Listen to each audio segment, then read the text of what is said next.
Monsieur Sélé Kalangila nous a rejoint sur ce plateau. Je l'ai dit tout à l'heure, il est cadre du parti CNC, Congrès national congolais, cher Appius Mwabilou. Il en est même le porte-parole, l'un des porte-paroles. Bonsoir et bienvenue. Bonsoir, messieurs les journalistes. Salutations à tous les compatriotes qui nous suivent à travers le monde.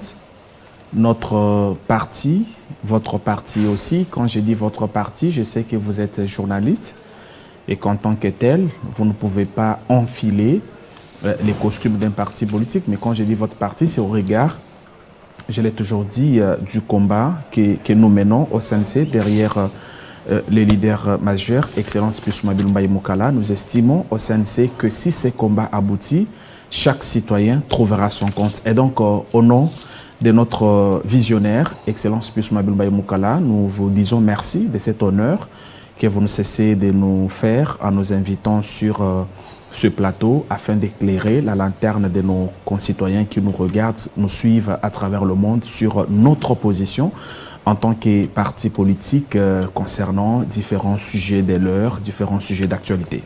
Votre autorité morale qui a été d'ailleurs reconduite au poste de ministre de l'Urbanisme et Habitat pour la 3e fois.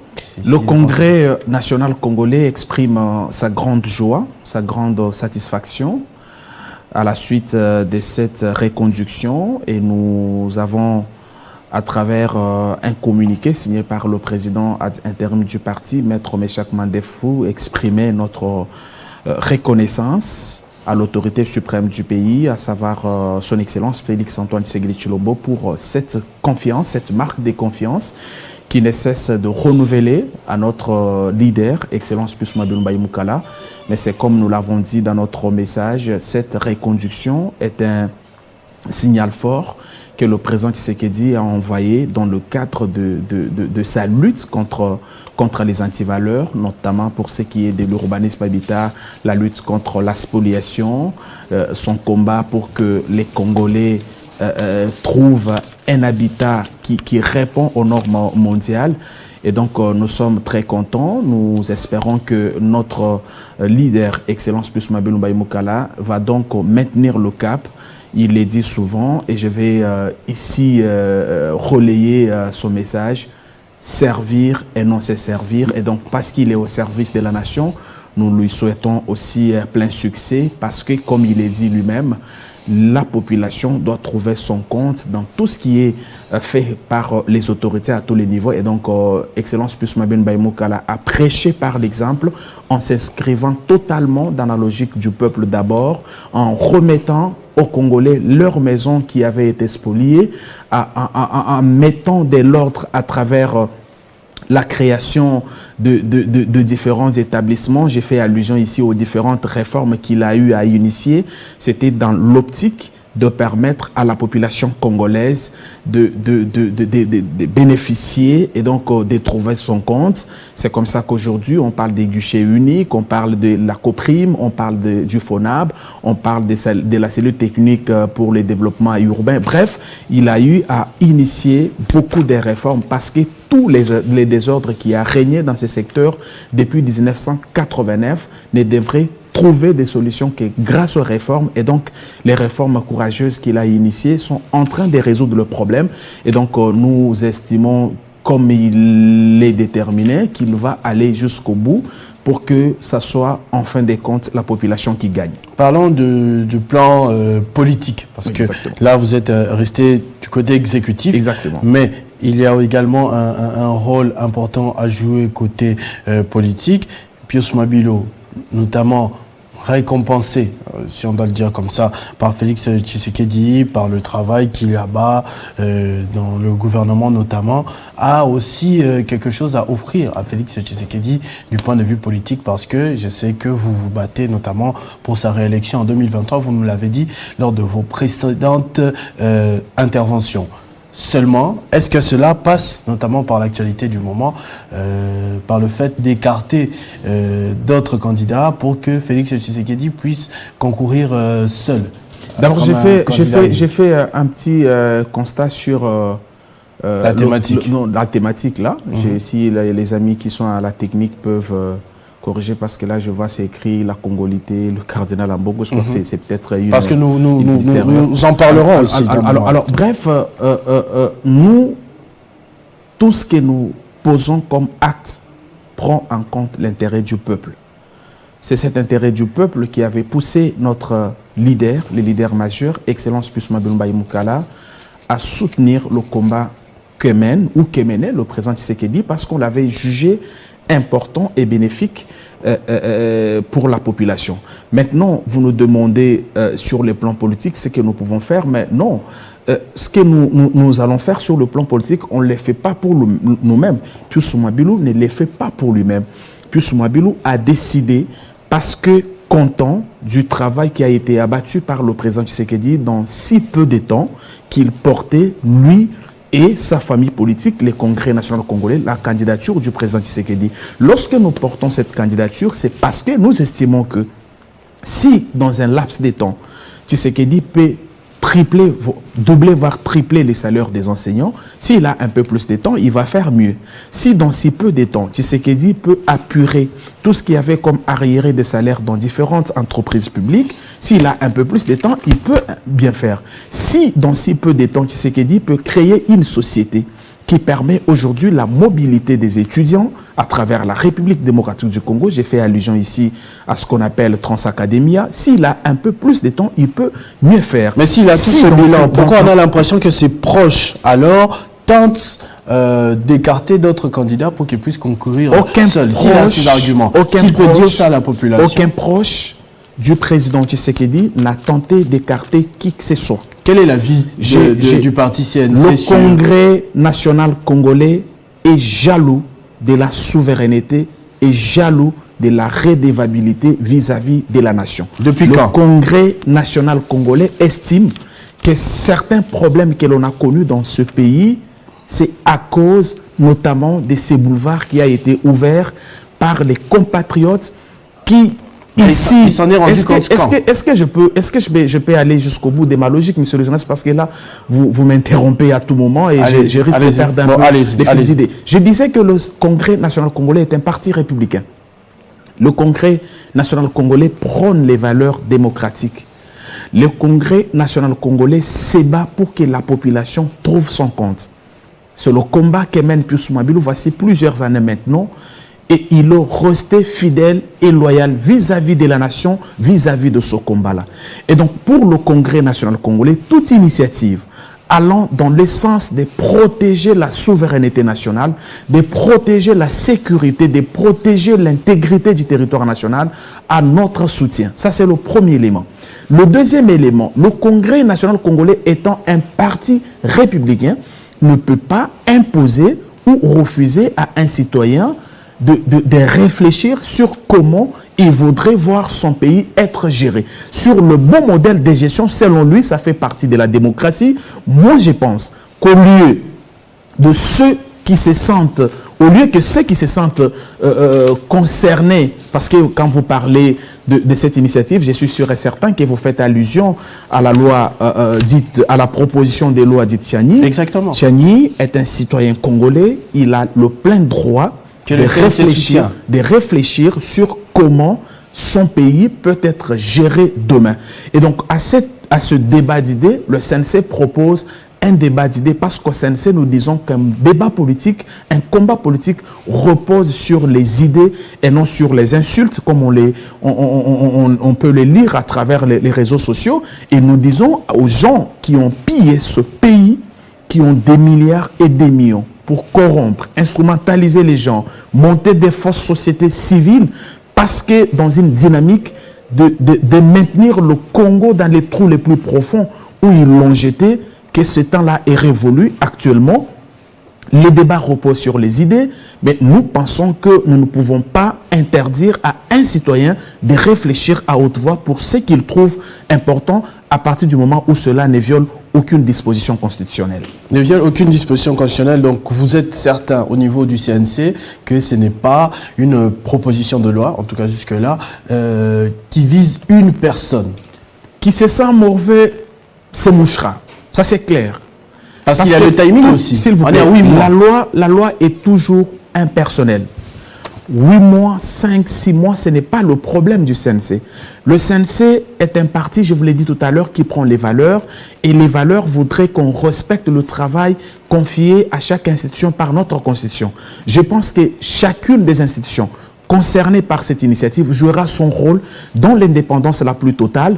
Et moi, je me dis que au moment venu, si la décision est prise dans un sens tout comme dans un autre, mais dans le respect des lois de la République, le CNC va s'incliner. Mais ce qui fait mal, messieurs les journalistes, c'est que aujourd'hui, nous sommes dans une situation où il y a deux gens, en tout cas deux gens, je vais être un peu plus clair, j'ai vu les soutiens de M. Moïse Katumbi parler haut et fort, dire que cette loi concerne M. Katumbi. Mais M. Katumbi, s'il est congolais, pourquoi se sent-il menacé par cette loi?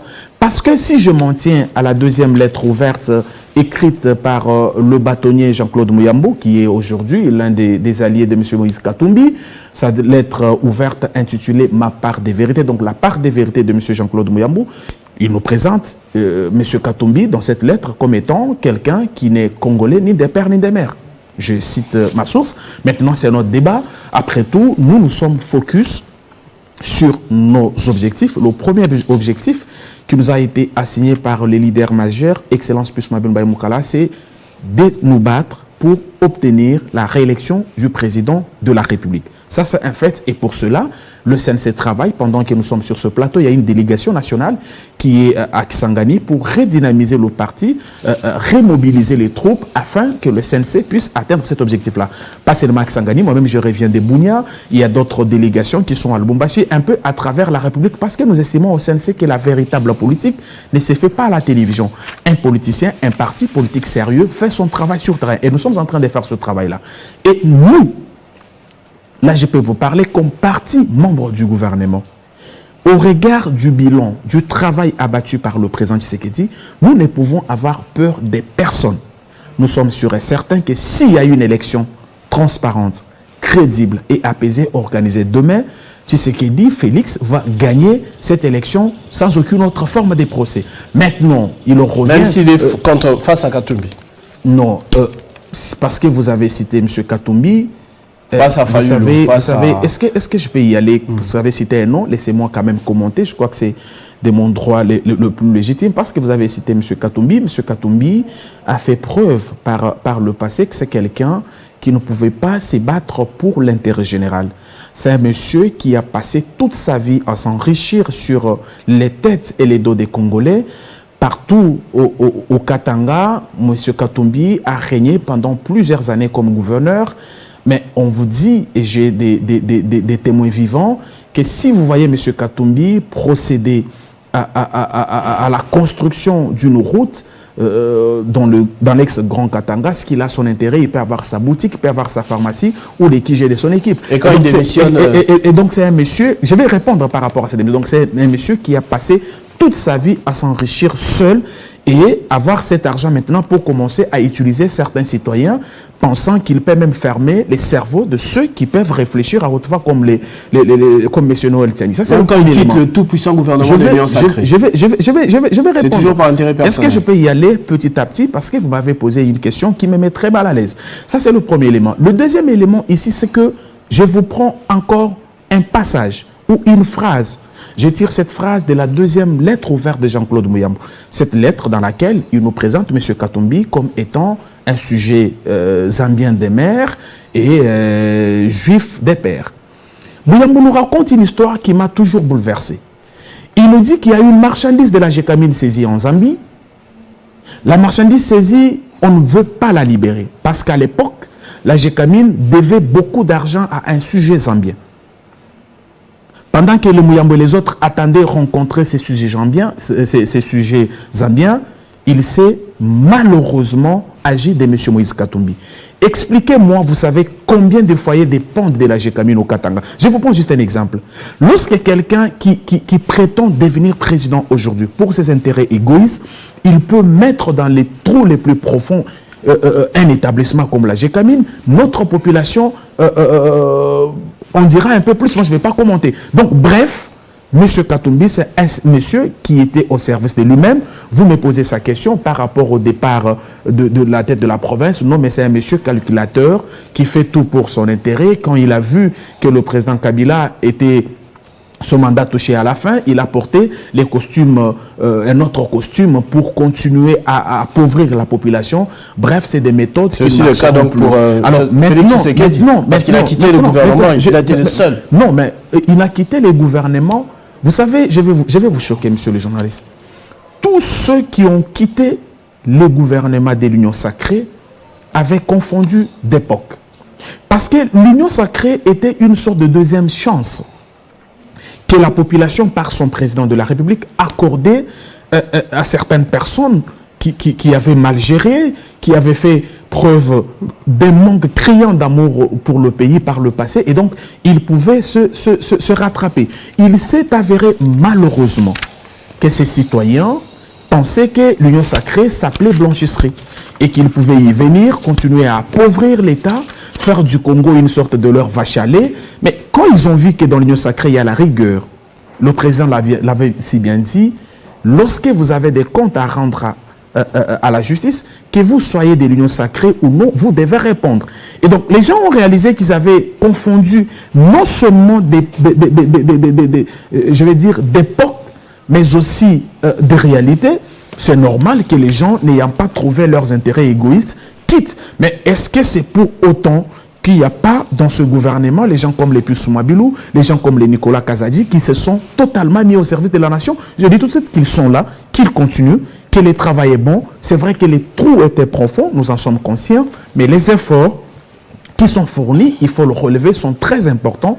Nous allons aller, et le moment venu, nous dirons à notre peuple, voici ce que Tshisekedi a fait pendant 4 ans, 5 ans, voici ce que Katumbi a fait pendant 12 ans de règne au gouvernorat. Voici ce qu'a été la production de M. Fayoulou, parce que lui aussi, sa production parlementaire a toujours été médiocre. Je ne sais pas si vous, de votre mémoire de journaliste, pouvez me rappeler ici une seule initiative prise par l'honorable Fayoulou pendant tout ce temps qu'il a passé au Parlement. Je ne sais pas si... qu'il ne siégeait pas.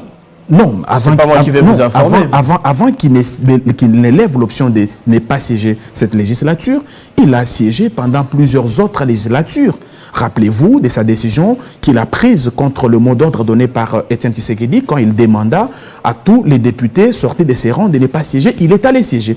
Est-ce que vous, de votre mémoire des journalistes, pouvez-vous me dire avec précision ce qu'a été la production parlementaire de l'honorable Fayoulou? Elle a été médiocre, elle a été nulle.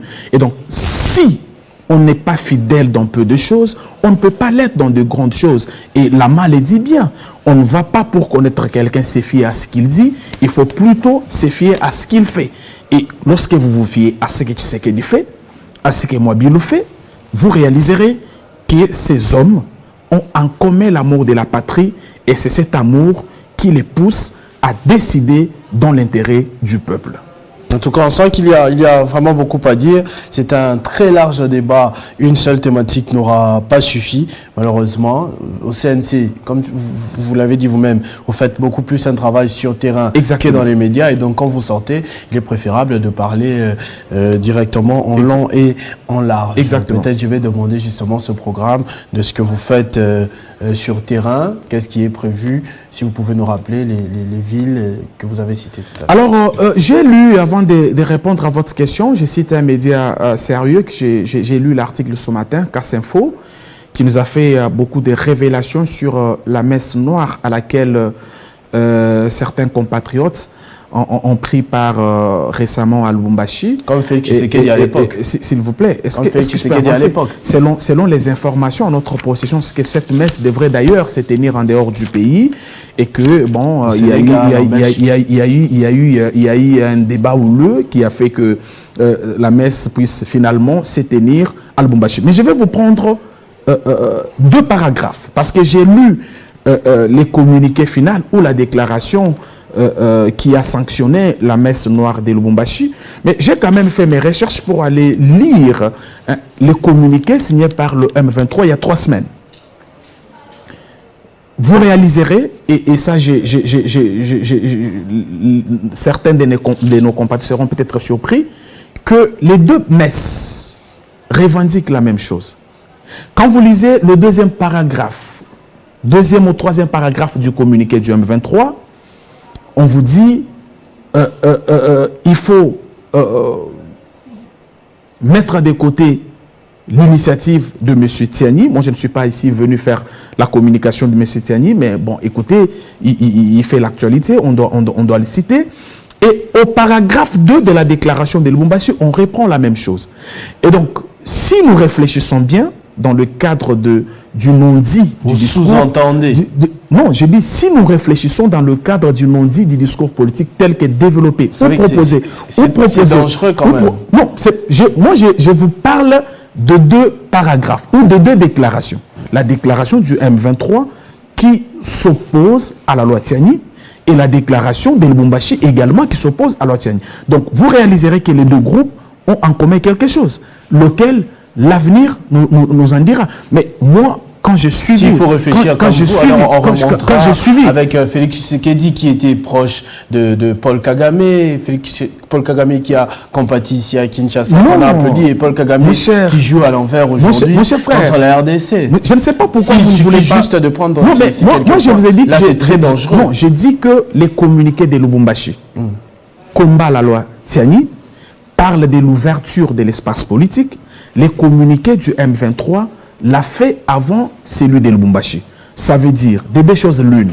Soit les deux groupes ont un objectif commun, soit alors le groupe de Lubumbashi avait pour mission de relayer le message du M23 parce qu'estimant que la communication faite par le M23 n'a pas été suffisante.